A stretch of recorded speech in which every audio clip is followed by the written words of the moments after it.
C'est l'une des adresses les plus chics de la petite ville de Paro, dans l'ouest du Bhoutan. Un hôtel luxueux, niché dans la colline, au milieu d'une forêt de pins. À l'heure où les autres clients se réveillent doucement, Bonjour. Bonjour. Vous allez bien? Très bien, merci. Natersia Peksoto est déjà sur le départ. Comment va ta fille? Bien? Elle va bien. Super. Ce matin, une ascension éprouvante attend cette voyageuse portugaise. Une excursion à plus de 3000 mètres d'altitude.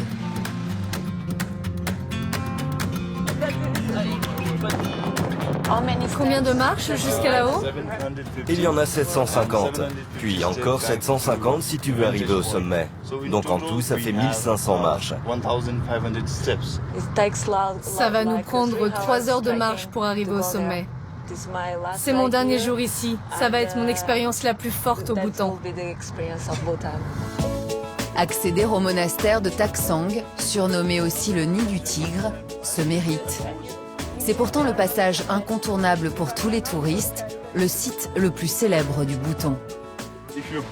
Si tu commences à respirer plus vite que tu ne marches, arrête-toi. Je te donnerai de l'eau. On a aussi du thé au gingembre. C'est très bon pour l'altitude. Après les premiers mètres, une fois les poumons habitués à l'altitude, l'ascension s'accélère. Oh, j'aperçois le nid du tigre. Jusqu'à découvrir au loin, comme un encouragement, le minuscule monastère accroché à sa falaise. Un peu de courage, allons-y. Si certains s'y rendent à pied, d'autres préfèrent monter à cheval. Sur le chemin se croisent régulièrement artisans et moines, les bras chargés de matériaux. Après 2h30 de marche, Natersia atteint enfin le sanctuaire sacré des bouddhistes. Le nid du tigre a été découvert par Guru Rinpoche. Il a médité ici pendant 3 mois.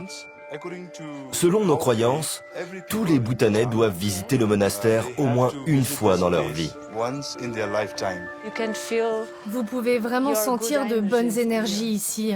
C'est un endroit incroyable, qui restera gravé dans ma mémoire, ça c'est sûr. Une expérience magique, réservée aux seuls courageux qui osent l'ascension de ce monastère. Ce qu'ont fait le prince William et son épouse Kate il y a 15 jours, lors de leur premier voyage officiel au Bhoutan. Tout comme l'avait fait avant eux, le prince Charles, il y a 18 ans. Loin du tourisme de masse, le Bhoutan n'accueille que 100 000 visiteurs par an, maximum. Un choix du gouvernement qui souhaite protéger ses hectares de forêt vierge et ses traditions ancestrales. Voyage aux confins de l'Himalaya, à la découverte du pays du bonheur.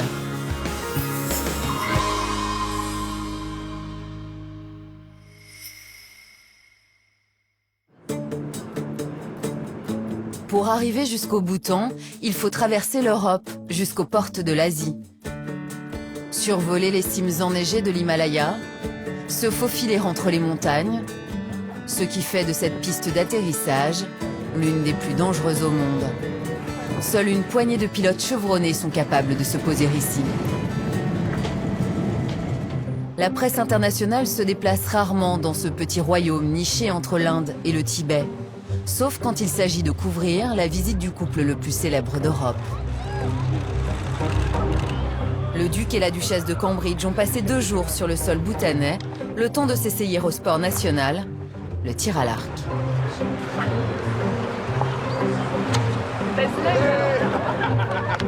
Ils en ont surtout profité pour rencontrer le roi et la reine du Bhoutan, surnommés les William et Kate de l'Himalaya. Comme eux, ils sont jeunes, et comme eux, leur visage s'affiche dans toutes les boutiques de souvenirs du pays. Leur histoire d'amour a tout d'un conte de fées. La rencontre d'un jeune roi avec une belle roturière qu'il épouse il y a 5 ans et à laquelle il jure fidélité, renonçant à son droit à la polygamie. Un roi moderne, bienveillant avec sa reine, comme avec son peuple. Qu'est-ce que vous souhaitez aux Bhoutanais?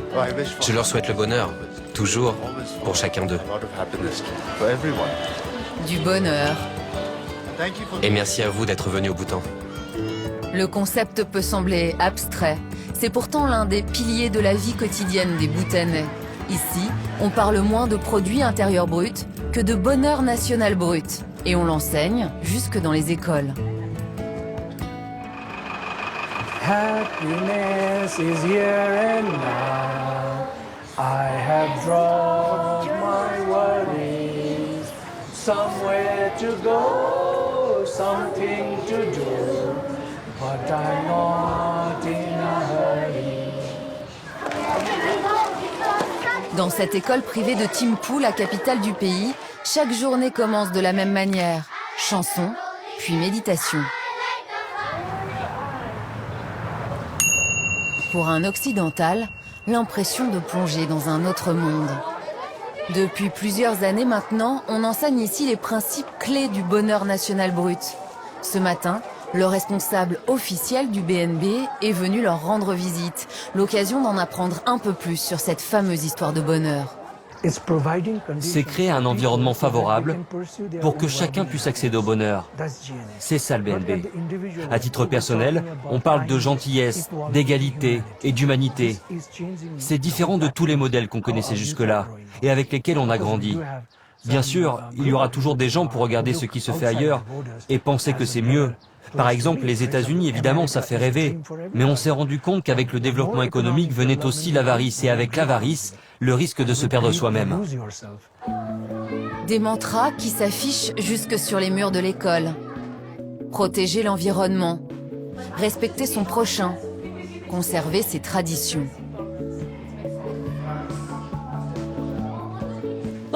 Vous voulez qu'on regarde les photos? Levez la main si vous savez ce que signifie ce mot. Levez la main si vous le savez. Et dites-le tous ensemble. Heureux! Heureux! Très vite, cette philosophie du bonheur a suscité la curiosité des étrangers, attirant au Bhoutan de plus en plus de touristes impatients de découvrir ce royaume des gens heureux.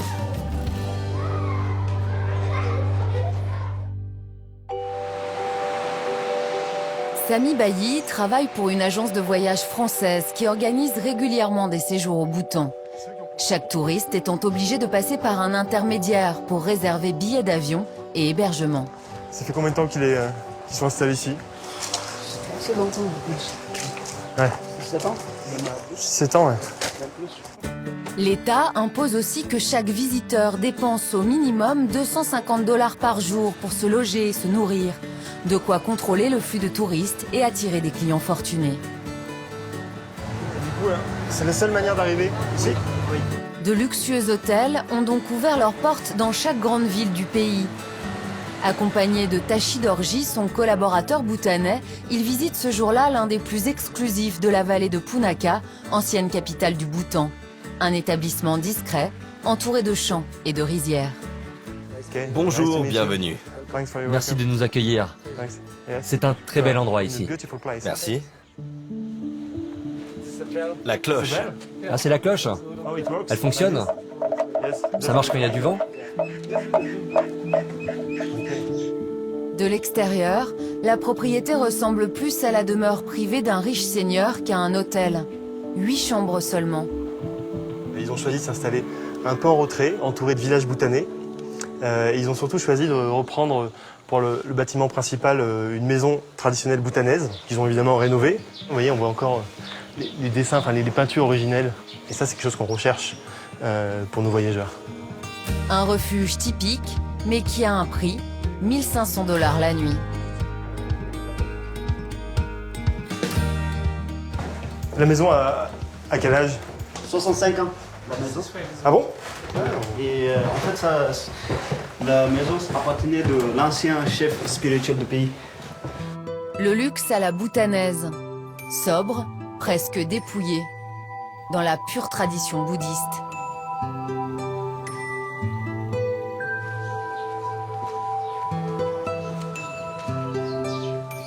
Au début, on ne savait pas comment on peut faire un peu de luxe, mais avec grâce à Amand, tout ça, maintenant, je pense que ça marche assez bien. Et puis récent, mais ça marche assez bien, parce qu'il y a plus de demandes. Pas moins de 12 établissements 5 étoiles ont ouvert leurs portes au Bhoutan. Et d'autres sont déjà en chantier. Parmi les clients fidèles de ces hôtels, des stars de cinéma discrètes, en quête de spiritualité. Mais aussi de grands noms de la mode, inspirés par le folklore bhoutanais. En mai dernier, le magazine Vogue a choisi les montagnes du Bhoutan comme décor pour ce shooting photo. Il y a 3 ans, c'est la maison Louis Vuitton qui a fait forte impression en présentant ce défilé aux influences himalayennes. Christian Louboutin, quant à lui, n'a jamais caché son attachement au Bhoutan. Il a même collaboré avec des artisans locaux pour créer une collection de chaussures. Des artisans, élèves de cette école. C'est le plus célèbre centre d'apprentissage de la capitale. Depuis 15 ans, on forme ici gratuitement la crème des artisans bhoutanais. Des peintres qui travailleront à la restauration des plus beaux monastères, des menuisiers héritiers d'un savoir-faire ancestral. Toujours très étonnés de voir leur artisanat traverser les frontières. Parfois, ça nous fait un choc de voir notre monde dans vos magazines et dans vos médias. Mais on est fiers que tant de gens s'inspirent de notre culture. Les créateurs surtout. Ils intègrent à leur technique moderne notre artisanat traditionnel. Et ça plaît aux clients. Ça leur ouvre un nouveau marché. Conscients que leur savoir-faire attire les étrangers, les Bhoutanais tentent de conserver intact leur artisanat et leur folklore. Dans les rues de Paro, la plupart des hommes portent encore le go, le costume traditionnel. Et comme c'est la coutume depuis des siècles, les maisons sont peintes à la main, certaines arborant des motifs surprenants, symbole de protection contre le mauvais œil. Mais le Bhoutan sait que pour attirer toujours plus de touristes, il doit aussi se montrer plus moderne et étonnant, prouver qu'il a plus à offrir que des temples et des monastères.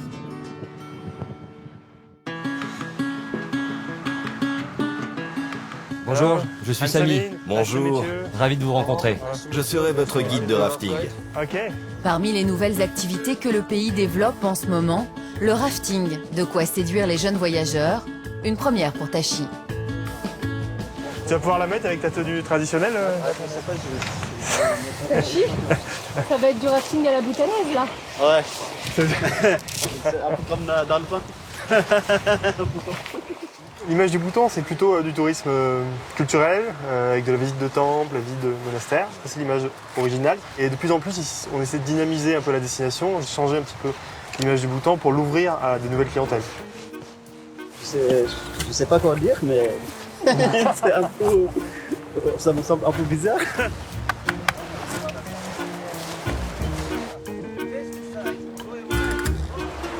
C'est parti pour 1 heure de descente.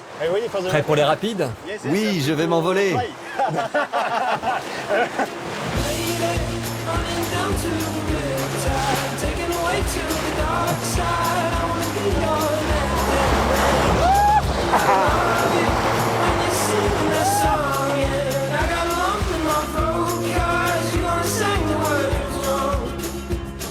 Le rafting permet surtout aux touristes de découvrir de manière originale certains des plus beaux sites du pays, comme le Dzong de Punakha, le grand monastère forteresse où se sont mariés le roi et la reine il y a 5 ans. On a 2 solutions pour y arriver, soit par la voie classique à pied, soit raft.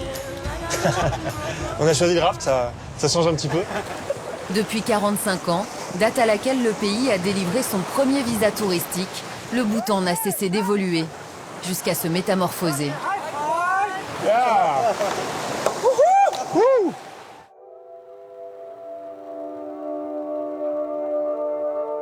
Direction Thimphu, la capitale, incarnation parfaite de ce Bhoutan en mutation.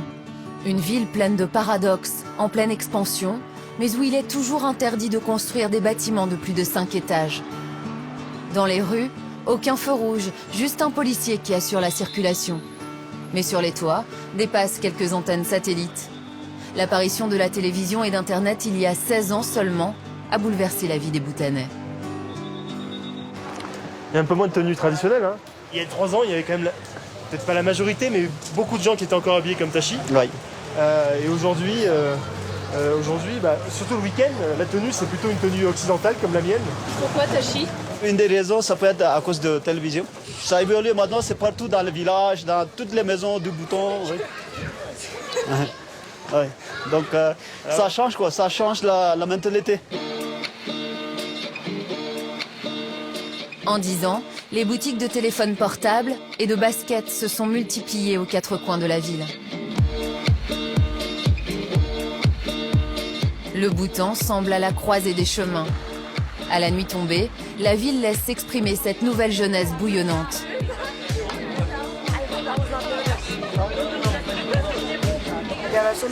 On a de plus en plus d'endroits pour sortir le soir, de plus en plus de clubs où se rendent les jeunes et où ils montrent ce qu'ils ont dans le ventre.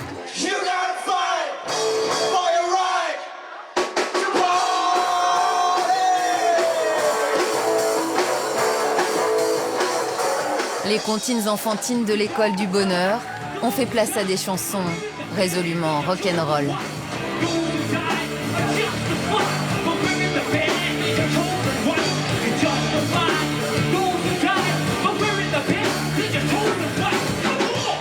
Parlez-moi de la jeunesse.